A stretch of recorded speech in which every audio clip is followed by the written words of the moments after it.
Hello, welcome. This is our final week of online lectures. Soon I will explain why. So without much further ado, let's dig into the presentation.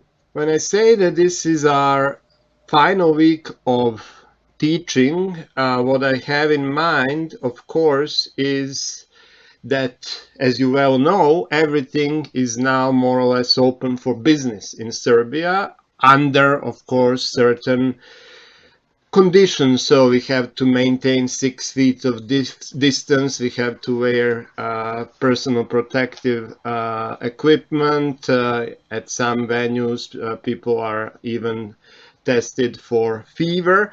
But fundamentally, we are going back to business, including faculties. And because of that, our wonderful plan is now crumbling like a house of cards. So today we are supposed to talk about complex sentences, and talk about complex sentences we will, but over the next 2 weeks officially we have the April examination period, and we should not distract people with lectures, so all teaching should finish by the end of this week, so by May the 17th. This means that, of course, in line with breaking news, we have to accommodate. So the remaining lectures for this course will be uploaded by the end of this week to YouTube. So today I will try to finish the majority of topics related to the complex sentence, and this discussion is mostly relevant for 2 exercises in the written exam and many questions in the oral exam. And then, in June we have, the standard June examination period, and as you well have, you might have found out, I'm pretty sure you know, you have one of the rare July examination periods. So the last time this happened at our faculty, it was during 1999, where there was a NATO bombardment. And of course, for all questions, issues, general discussion, you are more than welcome to join our practice chat sessions for practical issues on Thursdays, and office chat sessions on Tuesdays and Thursdays, for which you have already gotten invites. So without much further ado, last week we finished the simple sentence by discussing grammatical, notional, concord, and the notion of proximity. Then we talked about negation and how the scope and focus of negation allow you to change the meaning of the sentence and emphasize certain parts, but also change how negation operates in a sentence. And then we actually made a bridge and started discussing complex sentences by introducing notions of subordination and coordination as relationships in grammar. Today, we are supposed to provide a structural classification of clauses, and not all clauses, but actually dependent clauses. This is a trick question. For example, in the oral exam, you can be asked, okay, this is the structural classification of dependent clauses. What about the structural classification of main clauses? Well, main clauses are actually simple sentences. So if we ask you to provide a classification of independent or main clauses, that's actually the simple sentence, so it's just a trick, but you have to be aware of it. After the structural classification of dependent clauses, we move to the domain of functional classification, so how they operate in the sentence. In the first part, of course, in the structure, we talk about how they are formed, so how you can spot them, recognize them, what forms do they have. Here, we focus on their function, and first we will deal with subordinate or dependent clauses functioning as sentence elements, sentence constituents, so subjects, objects, etc. Then we'll talk about subordinate or dependent clauses functioning as parts of phrases. Then at the end of the lecture, we will touch upon conditionals and reported speech. Why? Because these are actually peculiar subtypes of complex sentences. every conditional is an adverbial. You know that from our previous lectures. But on top of that, every sentence that contains a conditional is a complex sentence. And there are certain peculiarities about, you know, what conditionals can convey depending on whether you think that something can happen or something is just wishful thinking. And you'll hear about that in not a moment, but in an hour probably. And we wrap up with reported speech, which is again a subtype of a complex sentence. So that's why we are doing conditionals and reported speech here. So when I talk about clauses, you probably think, my God, again, we talked about clauses. Am I having a déjà vu? What's happening here? Well, you're not having a déjà vu. And if you are in the mood for jokes, you know, if this person is a Santa Claus, what do you call these little fellows that help him? Huh? You never thought of Santa Claus as a clause. Well, in grammar, I guess you would call them subordinate clauses. Of course, we cannot talk about elves as subordinate clauses, although that would be really a lot of fun. We have to talk about subordinate clauses in terms of official traditional syntax. So every complex sentence, as we discussed last week, consists of two types of clauses. So in every complex sentence, you will have two types of clauses. One is the main independent superordinate clause. We talked about them 2 weeks ago, 1 week ago. And today's focus, dependent or subordinate clauses. Not these little fellows, actually the very boring, I'm kidding, not very boring, but very formal subordinate clauses in grammar. So this looks like a simple topic, but actually, if you think about it, subordinate clauses are the building blocks of the biggest unit of syntax, the sentence. So these subordinate clauses can function as parts, building blocks of both phrases and sentences. So if you have a subordinate clause in a phrase, that's something like, his hope that things will improve is unfounded. This is part of a noun phrase. It can be part of an adjective phrase. He is sure that things will improve. That things will improve modifies the adjective sure. But you can also find subordinate clauses as sentence elements. I know that things will improve. And analyzing what forms you have in these instances, what functions you can actually realize through these clauses is a lot of work, and this is what we will be talking about over the next 60 minutes at least. So, without much further ado, let's look at dependent clauses and analyze their structural classification. As you know, structure is about form, and there are many different ways that you can think about structure, but one of the easiest ways to classify clauses in terms of their structure is to simply look at the element which defines something as a clause, and that's the verb, or predicate as you would call it in Serbian. So when you think about that and the form of the verb as a sentence element, every dependent clause can be finite, non-finite, and of course, as you know from our discussion on adjective phrases, it can be a verbless clause. When it comes to finite clauses that are dependent, that's the end of the story. They are finite. They have the verb agrees with the subject. But when it comes to non-finite, there are subcategories based on the form of the non-finite verb.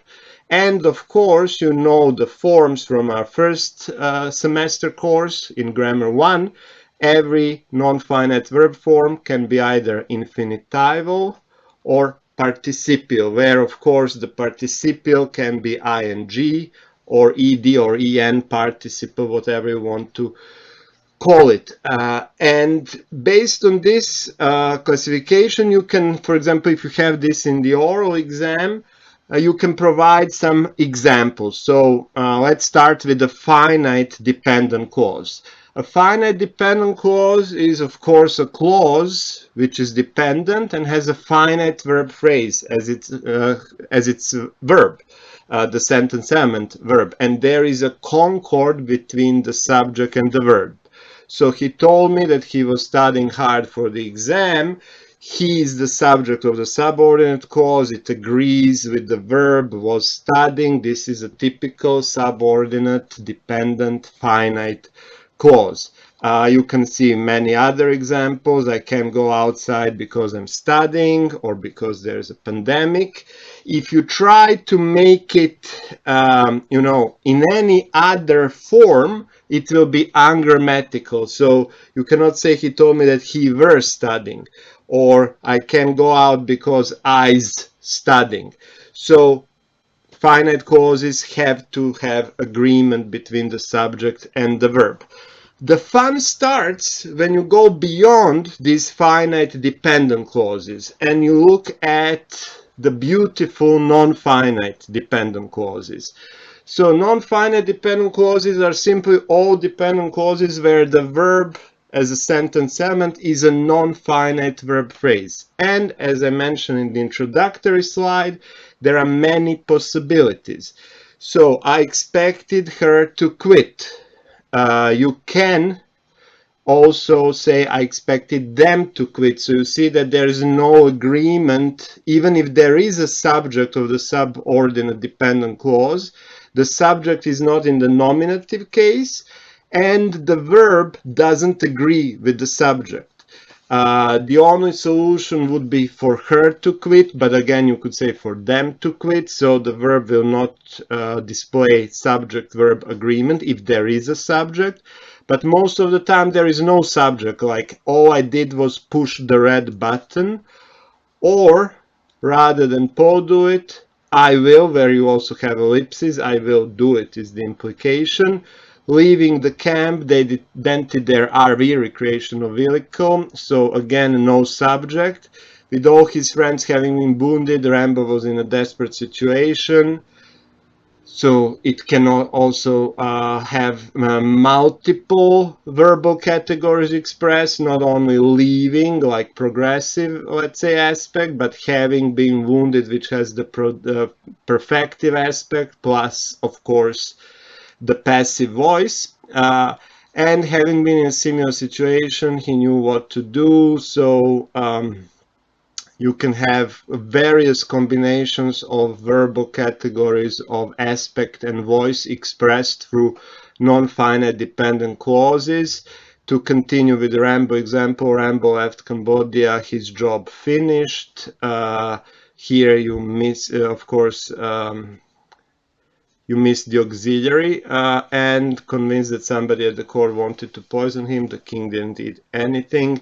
That would be the, let's say, last example. And what you have here is a set of examples that explains all forms of non-finite dependent clauses. So the first two are actually two infinitive dependent clauses. In the third and the fourth, so in the second set, instead of having two infinitive, you have what we call bare infinitive. So there is no two, you only have the base form, which we consider to be the bare infinitive form. In the actually in the fifth, sixth, and the seventh example, what you have are ing participles functioning as the heads of verb phrases with a combination of perfective or aspect and passive voice, or with just nothing else, just the progressive aspect. And the last two examples show dependent clauses realized through past participles. So notice that in the penultimate one, Rambo left Cambodia, his job finished. It's a past participle and non-finite dependent clause because there is no auxiliary here. The auxiliary is omitted. So his job is not agent. His job is not his job was finished. So that's why this is considered a non-finite dependent clause. Of course, these are non-dependent subordinate clauses with a non-finite verb phrase. But as you know, there's a third possibility in terms of dependent clauses. So finite, non-finite, and there are also verbose if you actually do not even pronounce the verbal element, but of course you can always deconstruct it from the context. These are examples that you know very well from our discussion on the adjective phrase. So angry, he reached for his baseball bat. That's a typical verbose adjectival clause. Too angry to think about consequences. This is a more elaborate adjectival verbose adjectival clause with pre-modification, post-modification. Then you have examples such as when ripe, bananas tend to look rotten from the outside, or with that problem now out of the way, we can focus on what is really important. These are contingent adjective clauses, and also what you have to mention in the oral exam, whether you give examples of typical verbose adjectival clauses or these contingent adjectival clauses with the WH element or a prepositional phrase at the beginning. You have to mention that they are called verbose because they have no verb as a sentence element, but they are fundamentally not devoid of meaning. They have full meaning. It's just that the verb element is elided and the subject and the verb can be recovered from the context. Now, before we finish this section on the structural classification of dependent clauses, I want to draw attention to a question for your oral exam, which is not, let's say, fully covered by either the University Grammar of English or your workbook. Of course, that is why we will cover it here in the lecture. So there's this very nasty, potentially nasty question in the oral exam, and it's called structural deficiencies of non-finite and verbose clauses. So this is a question where you are supposed to create, let's say, an associative network, like a mind map of things you already know about non-finite and verbose clauses, and then present a case to support the idea, which is already proven, that there are certain deficiencies of non-finite and verbose clauses when you compare them to finite clauses. So formally what you can say here is that non-finite and verbose clauses differ syntactically from finite clauses in several important respects. The first one is something that you already heard mentioned several times over the previous couple of slides, that non-finite clauses, even when they have a subject, and usually they don't have a subject, do not display subject-verb agreement. For him to do such a thing is unbelievable, but also for them to do such a thing is unbelievable. It's simply, all the same to the verb to do, whether it's singular or plural subject.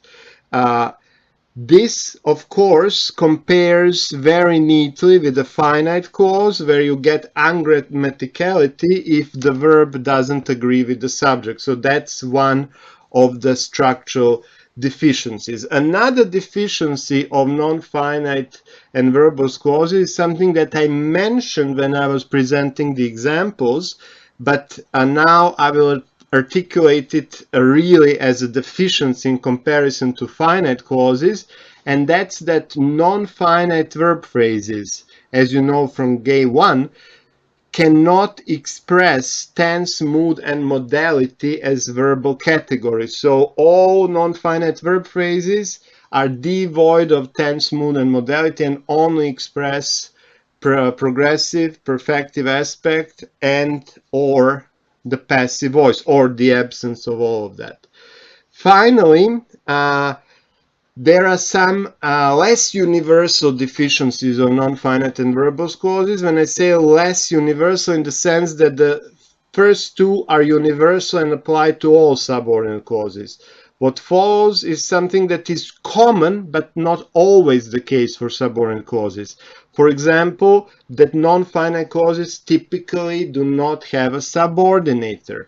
So very commonly, a subordinator is missing. It's just a non-finite verb that indicates the subordination. But that's not the whole story.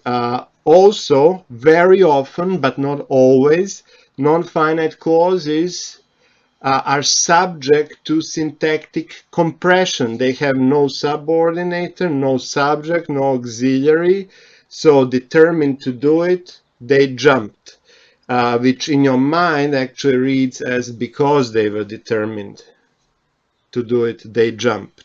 So just like in verbose clauses, in some subordinate clauses, the subject is either is implied, but very rarely overt. So the subject is, as I mentioned, usually implied. To reach the summit, the climbers had to risk a lot.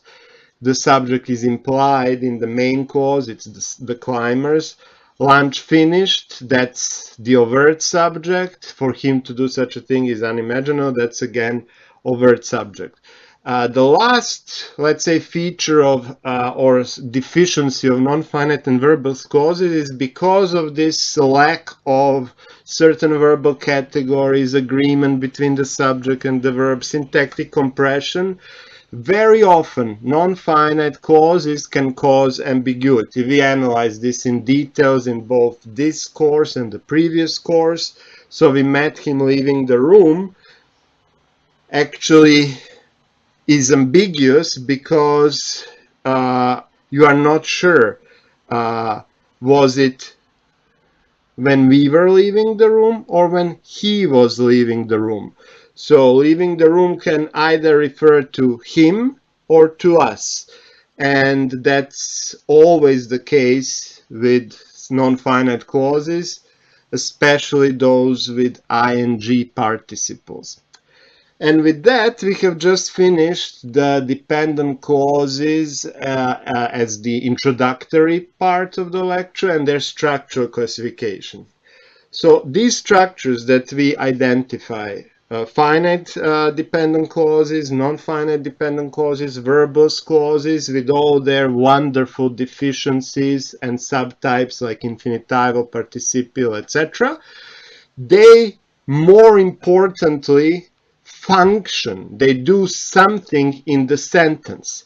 So let's talk about the functional classification of dependent clauses, as this is our main topic for today. So let's compare some sentences. He did the right thing. This is a simple sentence. And this is one clause, and it's the main independent clause. Then you can put this let's say, clause in another clause.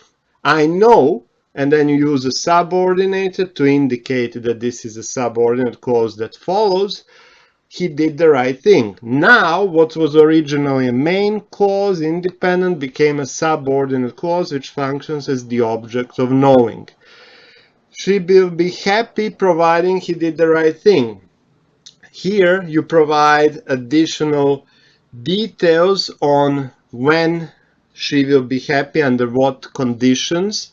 So this is like a conditional clause, although it doesn't start with if. And again, the same clause that we had as an independent clause now functions as a subordinate clause, but it's no longer the object. With a different subordinator, now it functions as an adverbial. But that same clause, he did the right thing, can also be part of a phrase. So when you say the fact that he did the right thing is undisputable, he did the right thing is subordinate, but only to the noun phrase. We won't even say that it's subordinate. This is just to make it more, let's say, vivid in terms of describing it. This clause is just part of a noun phrase. It's not a sentence element. And here it's part of the subject. But that same clause can also be part of another phrase which has a function. So here, so hard that he did the right thing is an adverbial, and this clause that he did the right thing is just post-modification of the head adverb which functions as an adverbial. So object, optional adverbial, inside a noun phrase, inside an adverb phrase.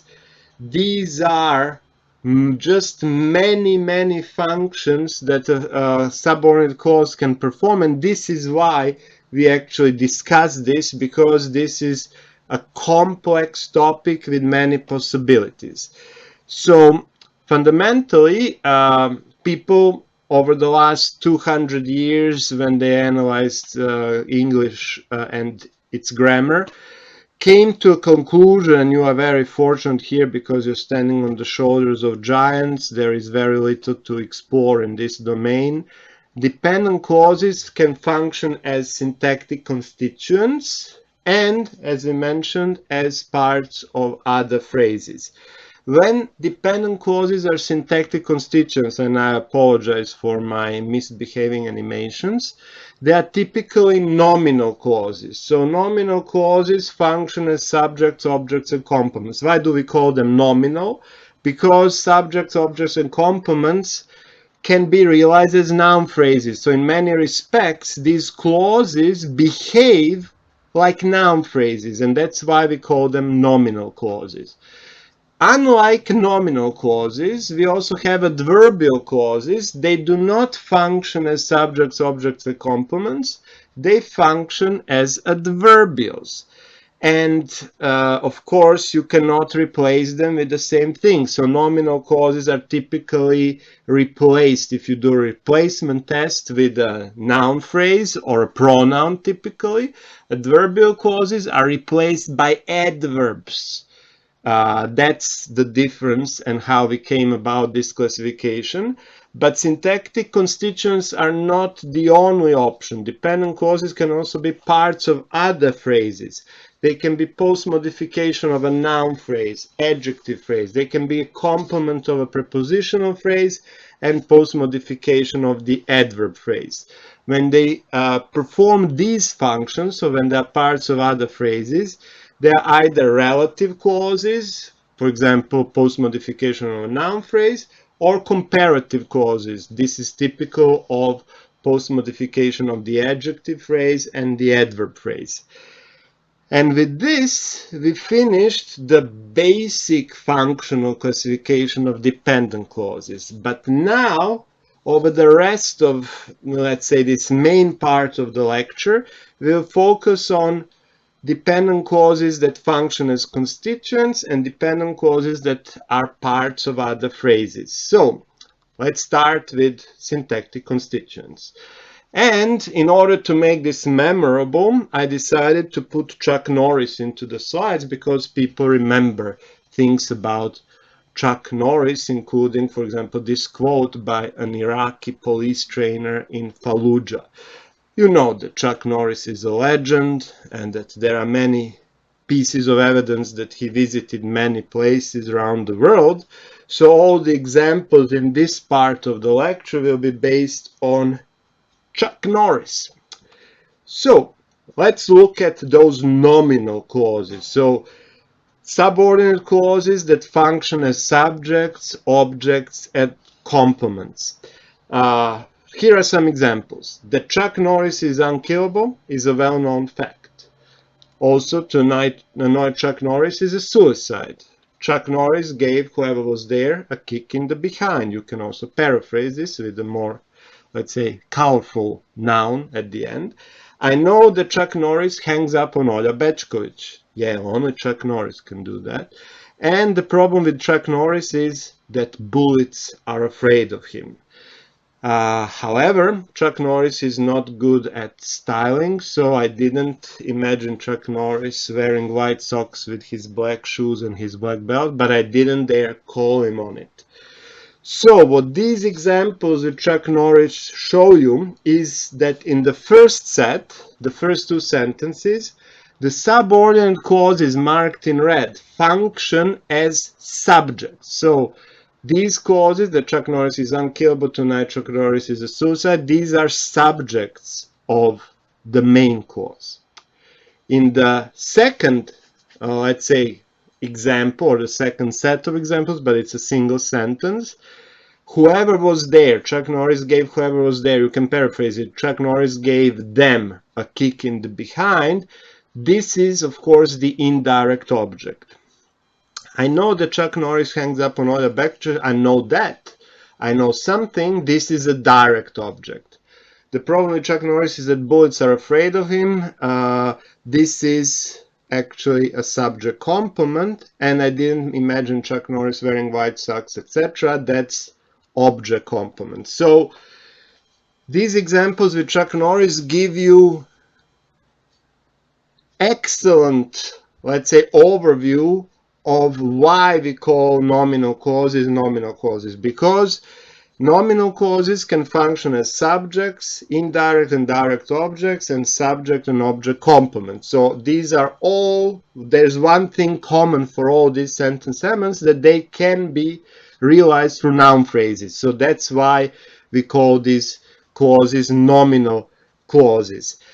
Of course, this functional classification has to be augmented by a little bit of structural classification. So let's look at structures of these nominal clauses. So here are some examples. That Chuck Norris is unkillable is a well-known fact. I cannot imagine what made him offend Chuck. He must be suicidal. Chuck Norris does not care if his car breaks down or not.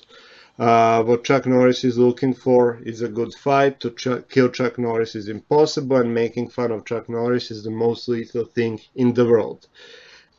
These do not necessarily exemplify all sentence elements that can be realized as nominal clauses, but what these examples do, they illustrate all the possible forms of nominal clauses.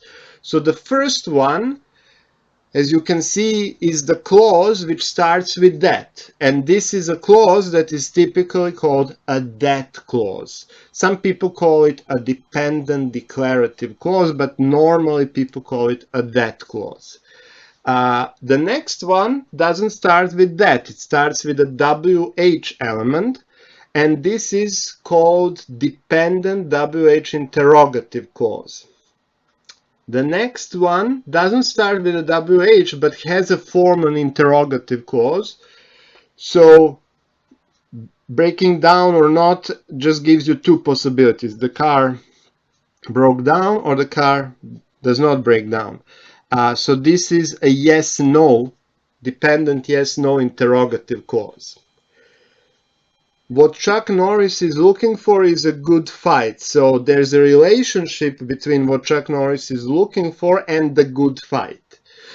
So this is called a relative clause, nominal relative clause. And the last two are called based on the verb form. So to kill Chuck Norris is called to infinitive nominal clause, whereas the last one is of course called the ing participial nominal clause, or simply ing nominal clause. So let's move on. These were nominal clauses, but you can also have adverbial clauses functioning as syntactic constituents. Adverbial clauses only function as adverbials, so that's a big difference in comparison with nominal clauses, because nominal clauses can be subjects, objects, and complements.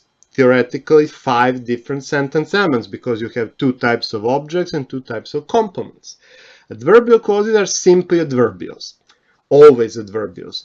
So, of course, the question is, can they be disjuncts, conjuncts, and adjuncts, or they are maybe just restricted to adjuncts, or disjuncts, or conjuncts, or 2 of them, etc. So let's look at some examples.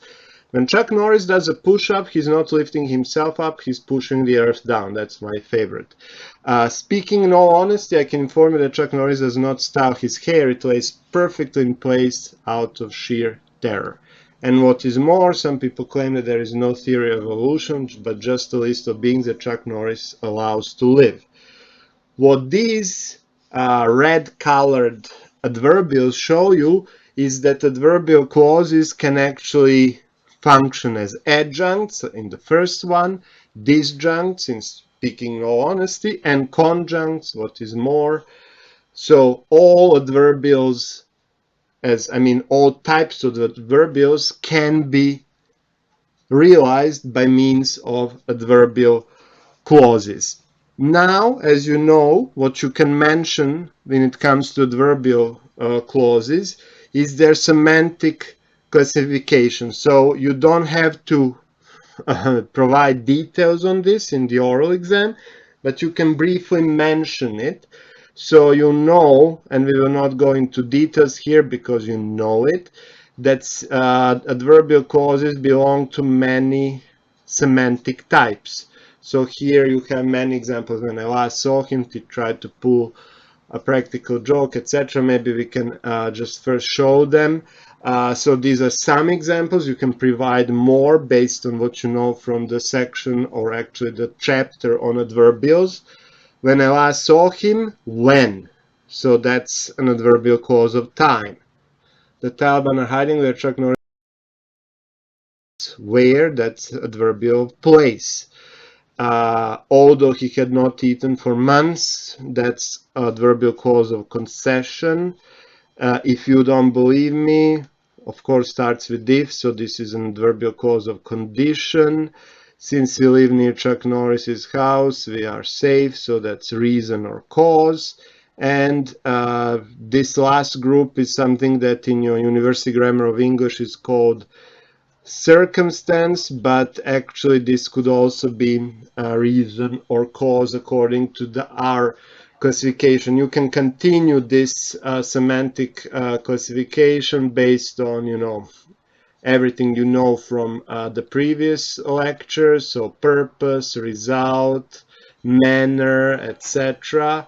And also these are new groups for you: proportion and preference. You don't have to mention these ones. This is let's say a less universal classification, but it's given in the University Grammar of English, so I put it here just for clarification and to expand your knowledge and make you aware that there are different approaches to that classification, which we did a month ago or even more than a month ago. Before we move on, let me make a brief digression on condition and concession. So these are sometimes confused in the oral exam and in particular in the written exam, where you have to determine the type, semantic type of the adjunct. So to help you with that, here's a brief explanation. Adverbial clauses of concession about particular circumstances in the clause. So based on these circumstances, the main clause is surprising, and subordinators that introduce these clauses of concession are although, though, while, whereas, even though. So although he had offended Chuck Norris, he survived. So it's weird that he survived because Chuck Norris is not God. He does not forgive. These clauses are also introduced sometimes by zero subordinator, unarmed as or unarmed that he was. Chuck Norris braved an armed assault by 10,000 terrorists. On the other hand, conditional clauses denote that there is a dependence between main clause and the subordinate clause. So the subordinate clause simply is a set of circumstances on which the main clause is dependent. So the conjunctions are if, unless, providing that. If you offend Chuck Norris, you're a dead man. Also, the problem with this thing and why we sometimes have an issue is that if is not always a marker of conditional meaning. If he is spiritually poor, at least Chuck Norris is honest. So this is not an adverbial clause of condition. There is no dependency between being spiritually poor and being honest. What you are saying is that, he's honest, but it's surprising, that he's honest in the light of the fact that he's spiritually poor because he resorts to violence. So that's an adverbial clause of concession, not condition. And another brief digression that I think is important for a written exam and the midterm. So almost all adverbial clauses can be realized as finite or non-finite clauses. But non-finite clauses, as we mentioned, are subject to syntactic compression or ellipsis. So you can actually reduce them in size. When they saw Chuck Norris approaching is a full finite dependent clause. Having seen Chuck Norris approaching is a non-finite but only barely shorter sentence. Then if you compress it even more, you get a very dramatic sentence, Chuck Norris approaching, the terrorists fled. But they all actually denote time, when the terrorists fled, when they saw Chuck Norris approaching. But you can denote this notion of time with varying degrees of compression, and this is what can, for example, make your writing sound more dynamic. So the more compression you use, the more dynamic your writing sounds. However, you cannot overdo it. There are limits to what can be, dropped out. So approaching, the terrorists fled is ambiguous and therefore ungrammatical. So the reason why this happens is that non-finite adverbial clauses are bound by something which is called subject recoverability rule. So you can compress as long as it's possible to find a suitable subject somewhere in the main clause. So persuaded by our optimism, Chuck Norris gladly contributed. We know that the subject of persuasion is Chuck Norris. But if you overcompress the sentence, then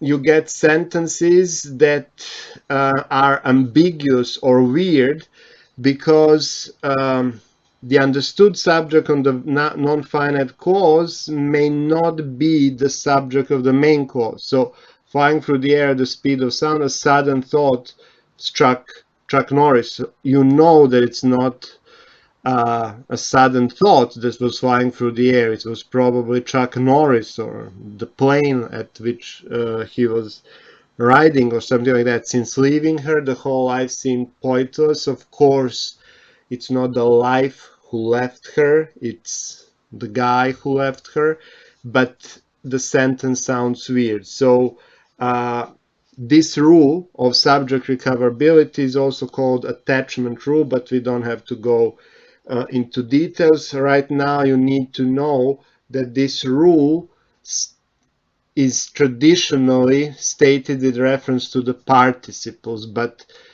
in real life this applies also to infinitival and verbose clauses, and this is actually what governs the compression. So to climb the rock face, Chuck Norris had to take various precautions. To climb the rock face, various precautions had to be taken. This sounds weird. Though very ill, the medicine cured him in no time. This is really weird, but in the context you can make it work. But if you really make it hard to recover the subject, you end up with an ungrammatical sentence such as, a result of the rise in prices, our economy is suffering.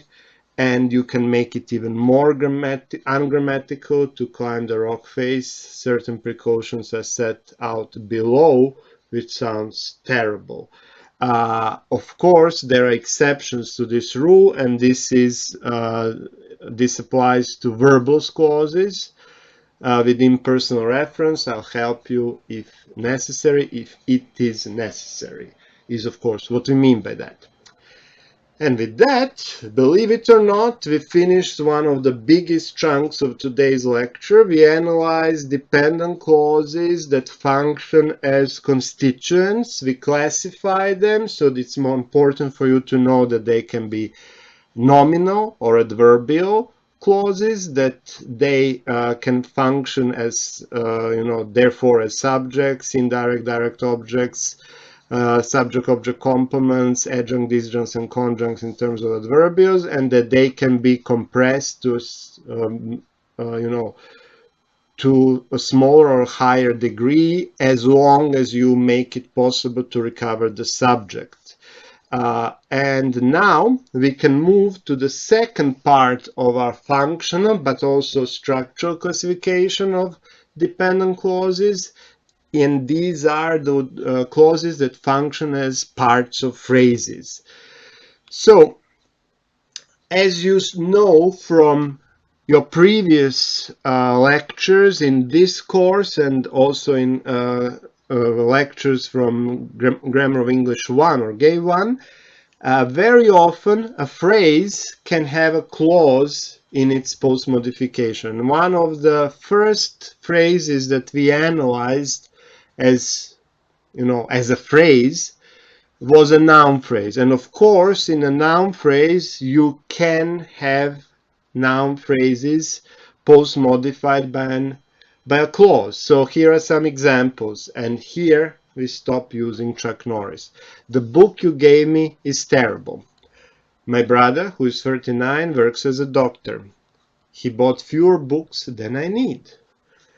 Your assumption that things will improve is too optimistic. So all these clauses marked in red are post-modifications of a noun phrase, but they are not all identical. So you know the first pair of sentences. They are both called relative clauses, but the first one is called a restrictive relative clause, because you are clearly defining the book as the book you gave me, not the book that I bought. The book that I bought is excellent. The book you gave me is terrible. So this restricts the meaning of the noun phrase. That's why it's called restrictive. In the second one, we call these relative clauses non-restrictive relative clauses, because it's not that you have two brothers here. You have only one brother. You're just mentioning that your brother is 39. You're not saying that you have two brothers, one who is 39 and another brother who is, let's say, 43 or 45. No, you have a single brother. So that's why this is called a non-restrictive clause. So relative clauses provide additional information on the noun phrase, which they post-modify, either in terms of restricting their meaning or being, non-restrictive, simply additional pieces of information. The next one is not really a relative clause. This is a clause which expresses comparison. So fewer books than I need. You have a quantifier, the noun head, and then this clause. And this is therefore called a comparative nominal, comparative clause functioning the noun phrase post-modification.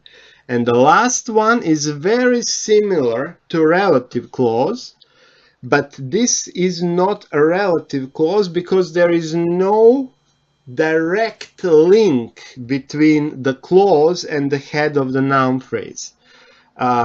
So you are not really describing the assumption inherently, like it's a good or bad assumption. You're describing what's implied by the assumption, and this is called a positive clause.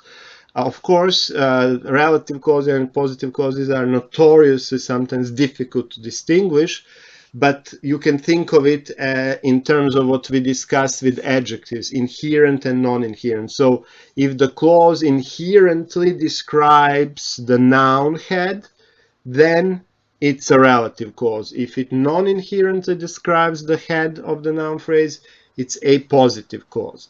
And with this, we finish the discussion on dependent clauses that function as parts of noun phrases. But as you know, during the course of your studies, especially in this course and the previous course, virtually all phrases except verb phrases can have clauses inside them. So let's look at adjective phrases.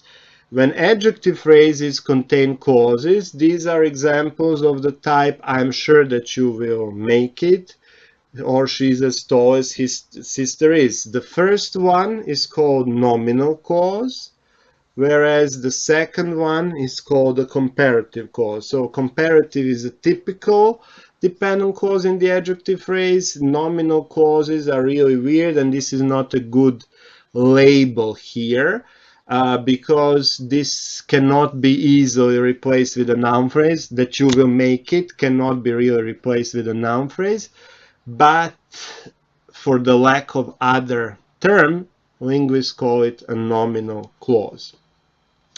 When it comes to dependent clauses, parts of adverb phrases, they are exemplified through sentences such as "she examined the patient more thoroughly than it was necessary." And here there's only one possibility, and this is called, like in the case of adjective phrase, a comparative clause, because it simply describes thorough, this notion of examining thoroughly on a scale. And this, of course, is going too high on a scale. Dependent clauses can also function as parts of prepositional phrases, and the examples are, let's say, or actually the example is, "The crash looked terrible from where I was seated." So this is really called a nominal clause, because in this position you will normally have a noun phrase. "The crash looked terrible from my seat." "The crash looked terrible from my position," from my vantage point. So here the term is okay. It's only with adjective phrases that have clauses in post modification of the type "I'm sure that he will do it." That "he will do it" is called a nominal clause, but it's not really replaceable by a noun phrase. So that's the only problem. So if you want to make a summary of this, you have it in the workbook. This is a nice summary. So dependent clauses can function as syntactic constituents. In that case, they are either nominal clauses that function as subjects, objects, and complements, or they are adverbial clauses where they can be adjuncts, disjuncts, and conjuncts. When they are parts of a phrase, they can be parts of a noun phrase, adjective phrase, adverb phrase, prepositional phrase. And if you give all these examples in the oral exam, this is enough to get a 6. You have to know this for the minimum grade.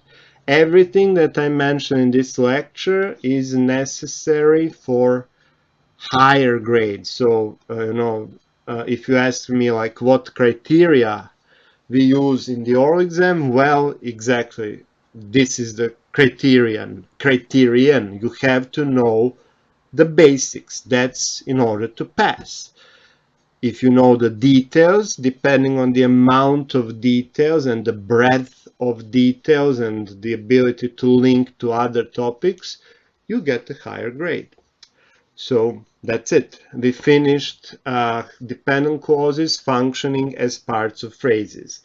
Now, in the last part of this lecture, we will focus on conditionals and reported speech.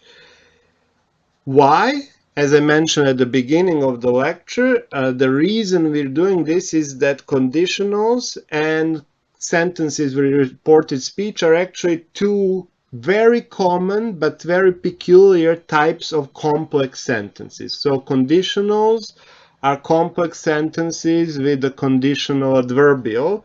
Reported speech are complex sentences that contain an object that reports what was said. So this will be very brief and very general, but it's important to mention this because the scientific approach to conditionals is quite different from what you are probably familiar with from your primary and secondary education. So adverbial clauses of condition, as their name suggests, are adverbial clauses. We first introduced them when we talked about adverbials, but they are actually complex sentences where you have an adverbial clause, and that adverbial clause conveys a condition upon which the situation in the main clause is dependent.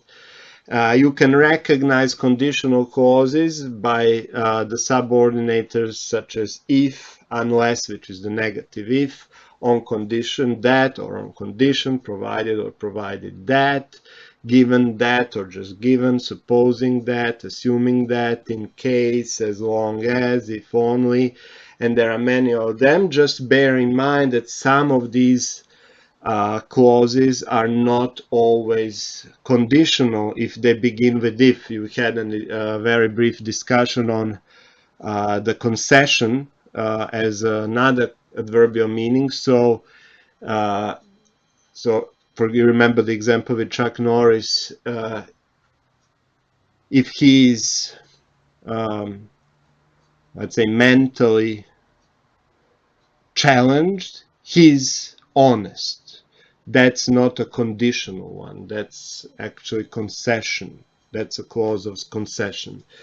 So these are, let's say, formal things about conditional clauses that you already know.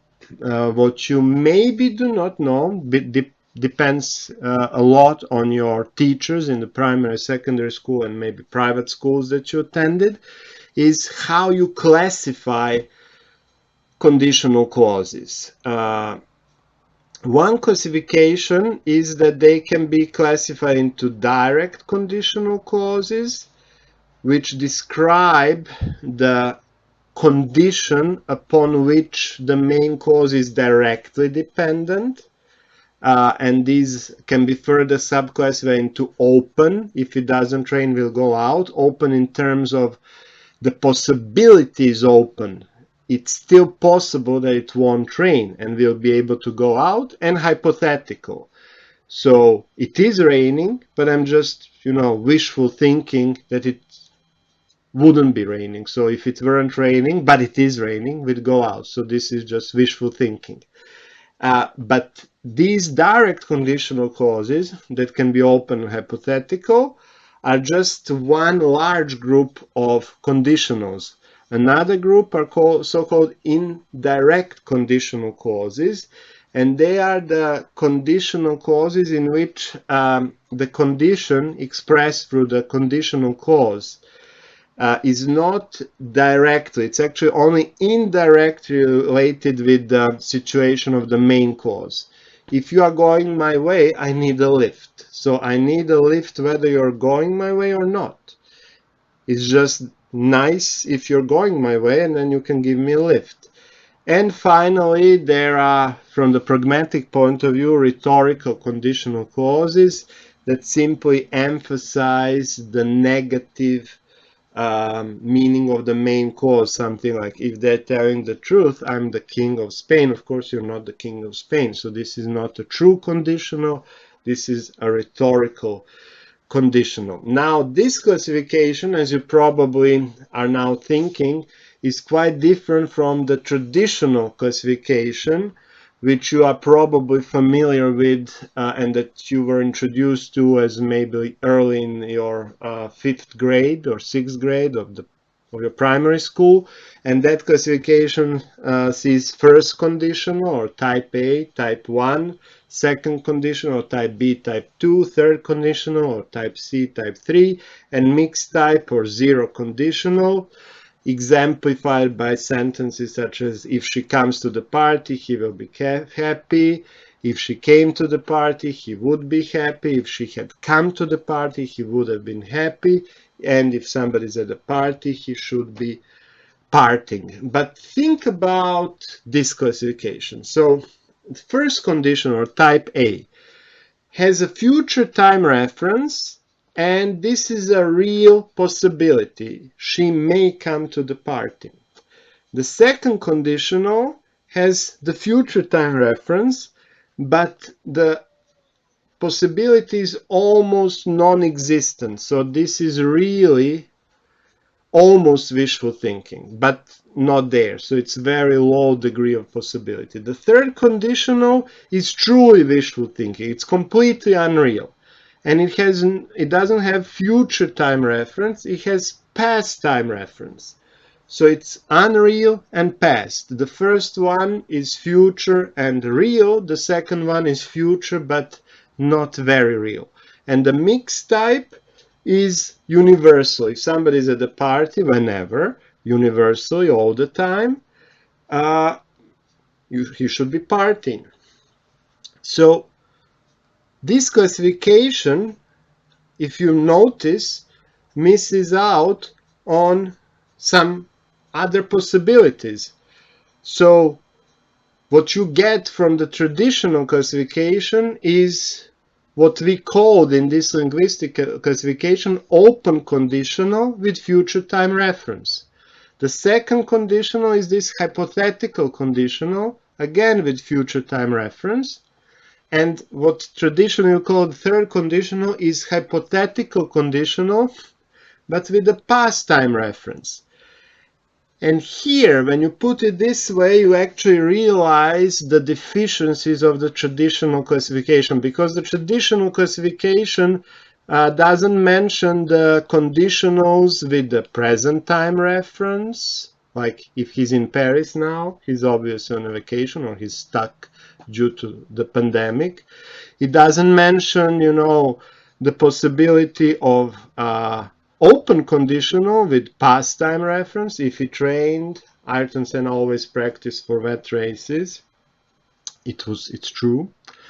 That was not wishful thinking. Hypothetical conditionals with present time reference. If I knew the exact problem, I would be fixing the engine now.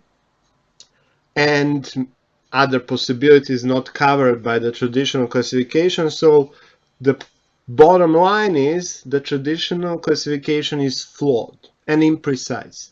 Linguistic classification is better because it covers all the possibilities. So we will focus in the rest of this section of the lecture on open and hypothetical conditional clauses because they are the most important one. We will not really talk about these two groups that we mentioned in the beginning of this section, and these are rhetorical conditional clauses and indirect conditional clauses because they are more pragmatically marked groups. These are really syntactically defined groups of conditionals. You will see why, because hypothetical choices are not the same for open and hypothetical conditionals. So open conditionals, as we mentioned in the beginning, are open because they convey real open conditions. The possibility is still open for something to happen, for something to exist, for something to be true. And they can have the future time reference, the present time reference, and the past time reference. And the main thing there is that unlike the general traditional classification, which says if you have a conditional clause, the choice of grammatical forms which you can use in the main and the subordinate clause is restricted. No, if you are talking about open conditionals, there are no restrictions in either the F clause or the main clause. The combinations of verbal constructions are completely free. The combination of tenses is free. And the use of verb forms is indicative, not hypothetical, so there is also no sequence of tense rules. On the other hand, hypothetical conditional clauses refer to unreal conditions. So This is something that is only wishful thinking. The thing already happened. It had a different outcome. You're just wishing it had another outcome that was maybe more let's say, favorable for you. They can also, be called, not open, in the sense that there is no longer the possibility. The possibility doesn't exist for this condition from the conditional clause to be fulfilled. But just like open conditionals, hypothetical ones can also have future, present, and past reference. But this is the main difference. Unlike open conditionals, where there were no restrictions on the use of verb forms, here you have a very strict set of rules and restrictions on the use of verb forms. So the combination of tenses is not free. And also, this is extremely important also for analysis of a sentence, the mood of this sentence is no longer indicative. Now it's subjunctive. You're talking about hypothetical meaning. And as because this is hypothetical, these conditional clauses are not subject to the sequence of tense rules. So these are two large groups, open and hypothetical conditionals. And as you can see from these small tables, future can be expressed with both open and hypothetical, but just the size of these tables and the number of cells inside shows you that there are many restrictions on hypothetical ones in terms of verbal combinations, and virtually no restrictions for open. Actually, no restrictions for open. The same applies to present and to the past. So let's go very briefly through these tables. They're given in your workbook, so you can read them at your own pace. You don't have to listen to me discuss them. So what the table on future time reference with open conditionals shows you is exactly what we mentioned. You can combine virtually any verb form in the open if clause, conditional clause, and the main clause. So if it's nose, the match will be cancelled. If it's nose, he will have to move. Or if he should be elected president, he will have to move to the capital. So you can combine present simple with will future, present subjunctive with will future, present progressive. If you are staying for the night, you should pay for electricity. It's a weird sentence. But anything is okay as long as it makes sense and as long as it is still possible for the condition to be realized. The same applies to present time reference. Everything's possible. You can combine present simple with present perfect. If my son is a genius, I've underestimated him. Maybe my son is really a genius. I have to see. So far I have been underestimating, but now he did something amazing. You can combine present progressive with future. If you're looking for Peter, you'll find him upstairs. Or if you're looking for Peter, he is upstairs. Anything can be used as long as it's still open, the condition can be realized, and that's it. Everything that makes sense is okay. And the same applies to past. You can combine, for example, past progressive or past simple with will future. You can say, if they left at 9, they will be home by midnight. It's possible, although, traditional classification tells you that you should never combine past tense with will future or past tense with past simple. If he told you that last night, he lied.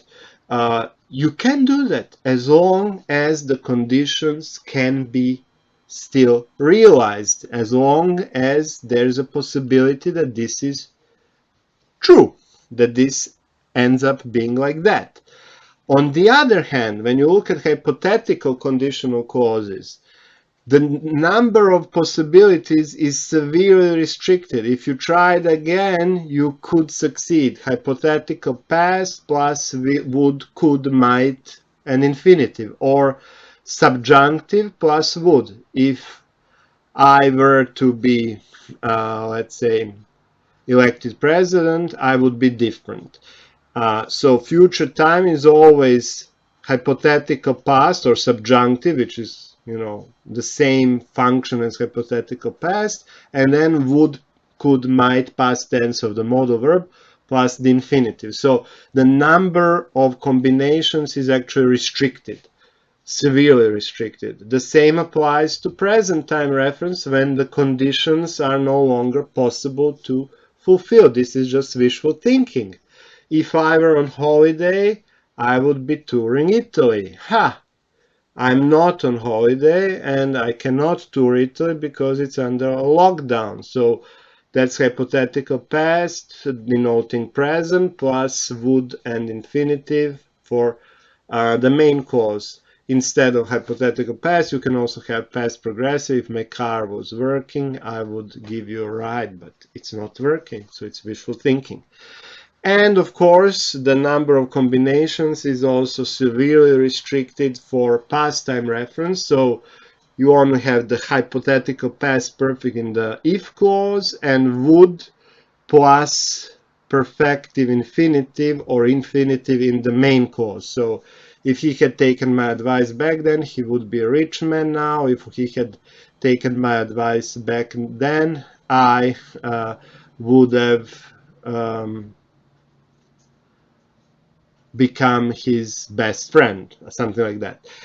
So this is what you know as the third conditional. But this is actually just, as you see, there are theoretically nine possible types of open and hypothetical conditional clauses.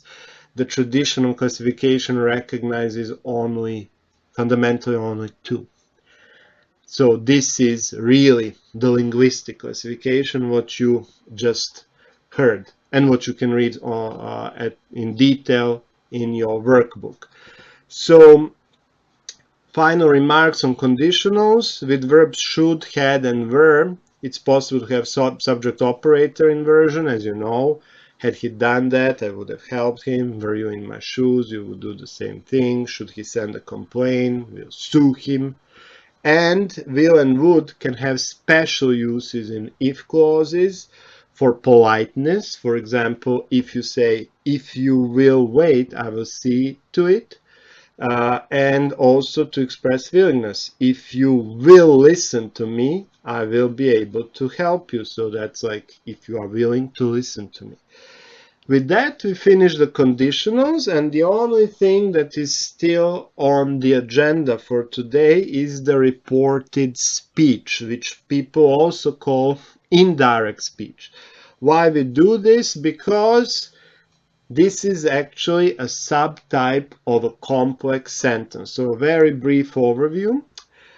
Why is this interesting for a complex sentence? Because indirect speech is realized through a complex sentence where the main clause is the reporting clause and the subordinate clause is the reported clause.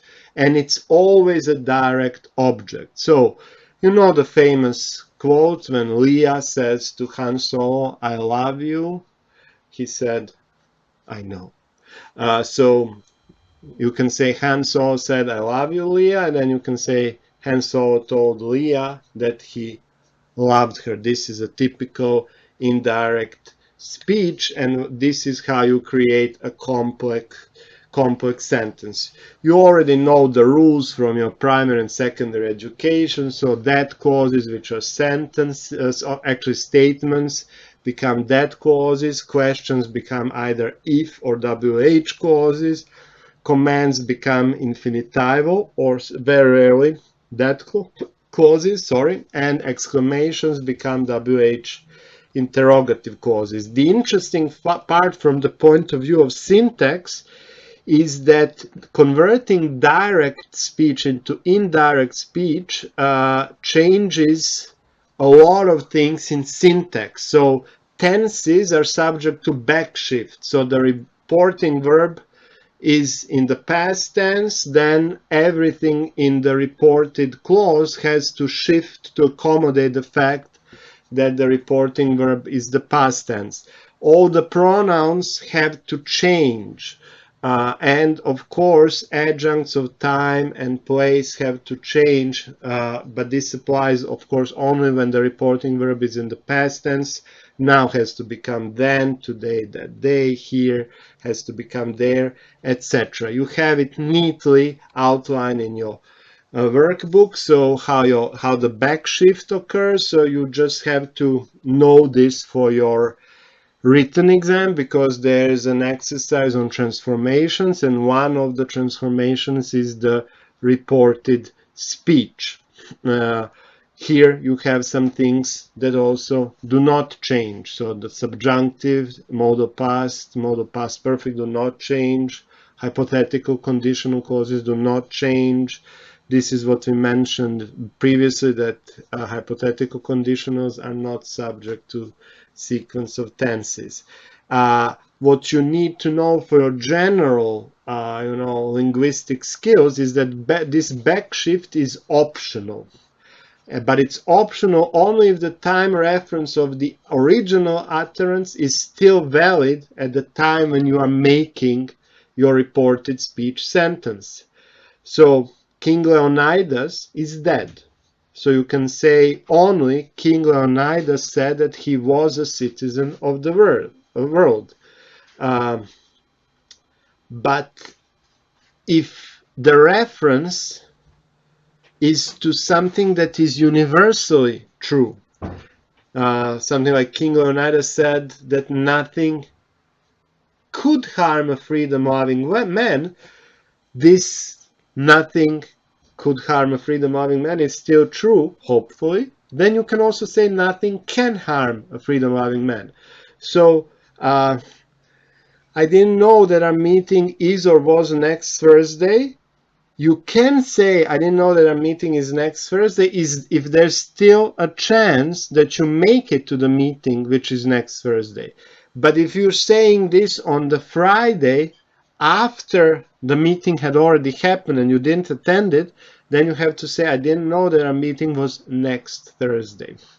And with that, we finished the reported speech. So the only thing that still remains to be said is homework. So for homework, you have a small number of exercises, but with a lot of sentences to analyze. But it can be done in, let's say, an hour and a half, more likely. So first, complex sentence, exercise number 3, you have to analyze the sentences and then determine where you have subordination, where you have coordination. Exercise number 4 is similar, but the format is different, but it's fundamentally the same task. In exercise number 9, you have 2 sentences that you have to combine into one by using subordination. So you are creating complex sentences with adverbials most of the time. And you should also do the 5th exercise. That's about functions of subordinate clauses. So you have to find subordinate clauses and you determine whether they are subjects, objects, adverbials, etc. So I hope you had a nice weekend, that you are recharged and ready to reopen our educational institutions. I hope you were nice to your mothers on Sunday, but now it's in the past. So, as I mentioned, thank you for your time. We have to finish teaching this week, so there will be another lecture uploaded later this week by Sunday at the latest. Okay, and one last thing, it's very important. When it comes to the midterm, we will not have a midterm in May, we will have a midterm in June before you start the written exam. So you will stay for more than 2 hours, 2.5 hours actually, and you will do the midterm and the written exam together. But I will explain it in the next presentation, where I will also present the final exam, the written exam, and I will again briefly touch upon the midterm. Until then, stay safe, start preparing your exams. If you have April exams to do, good luck with them. Next week, you're taking the exams. Stay safe. Bye.